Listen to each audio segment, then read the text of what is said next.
एक दिन गौतम बुद्ध अपने शिष्यों के साथ एकदम शांत बैठे हुए थे। उन्हें इस प्रकार बैठे हुए देख शिष्य चिंतित हुए कि कहीं वह अस्वस्थ तो नहीं है। एक शिष्य ने उनसे पूछा कि आज वह मौन क्यों बैठे हैं, क्या शिष्यों से कोई गलती हो गई है?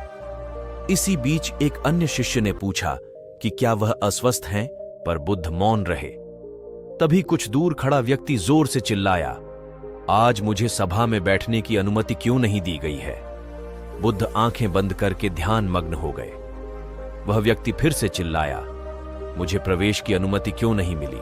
इसी बीच एक उदार शिष्य ने उसका पक्ष लेते हुए कहा कि उसे सभा में आने की अनुमति प्रदान की जाए। बुद्ध ने आंखें खोलीं और बोले, नहीं, वह अछूत है, उसे आज्ञा नहीं दी जा सकती। यह सुनकर शिष्यों को बड़ा आश्चर्य हुआ। बुद्ध उनके मन का भाव समझ गए और बोले, हां, वह अछूत है। इस पर कई शिष्य बोले, हमारे आश्रम में जात पात का कोई भेद ही नहीं, फिर वह अछूत कैसे हो गया? तब बुद्ध ने समझाया, आज वह क्रोधित होकर आया है। क्रोध से जीवन की एकाग्रता भंग होती है।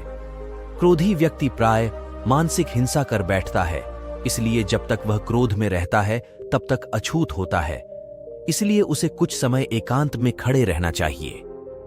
क्रोधित शिष्य भी बुद्ध की बातें सुन रहा था।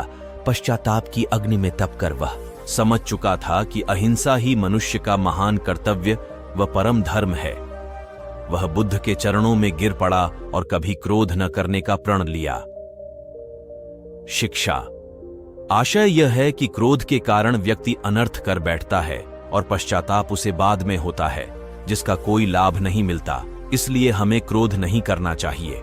असल मायने में क्रोधित व्यक्ति अछूत हो जाता है और उसे अकेला छोड़ देना चाहिए। क्रोध करने से तन, मन और धन तीनों की हानि होती है। क्रोध से ज्यादा हानिकारक कोई और वस्तु नहीं है। दोस्तों, यह वीडियो आपको कैसा लगा? कमेंट बॉक्स में कमेंट करके हमें जरूर बताएं।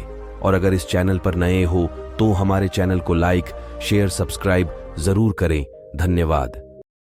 Subscribe now and press the bell icon. Never miss an update.